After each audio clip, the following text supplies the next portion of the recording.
I'm Liz Clayman with today's Clayman Confidential. I'm with Pennsylvania Congressman Brendan Boyle, who also happens to be a superdelegate.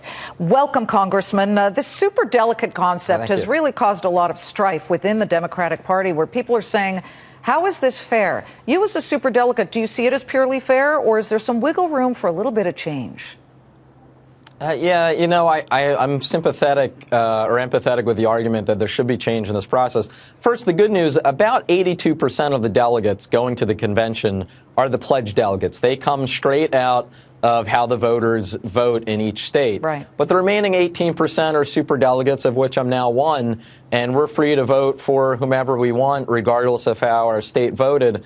And I have to say, I do think that is a system we should re-examine. I think it's completely fine that as a superdelegate, I go to the convention, I'm an elected official, but I don't like the idea that you could have a state vote heavily one way and then the superdelegate votes the other. So I think one of the reforms I would like to see is that at least on the first ballot, a superdelegate would have to vote similar to how either your congressional district or how your state voted. I do think that would be more fair. Yeah, perhaps mirroring a little bit of what the Republicans do. You remain uncommitted. I should tell our viewers that. But that point aside, if your state voted for the person that you didn't feel you were going to vote for in your conscience, is it fair to say you would then go with what the state of Pennsylvania people want?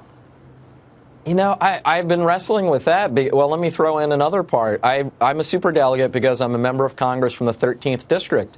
There's a really good chance that my congressional district could vote for one candidate.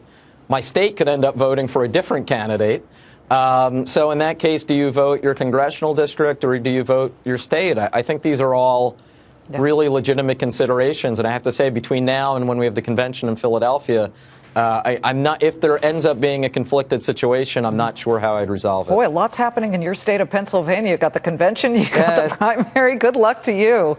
Thank you, Congressman. We had the Pope just about 6 months ago. We had the Pope here, and hope you'll come visit us soon. Anytime. Congressman Brendan Boyle, thank you so much. Right. And by the way, watch my full interview on LizClayman.com with the Congressman, and watch Countdown to the Closing Bell every weekday, 3 p.m. Eastern on the Fox Business Network.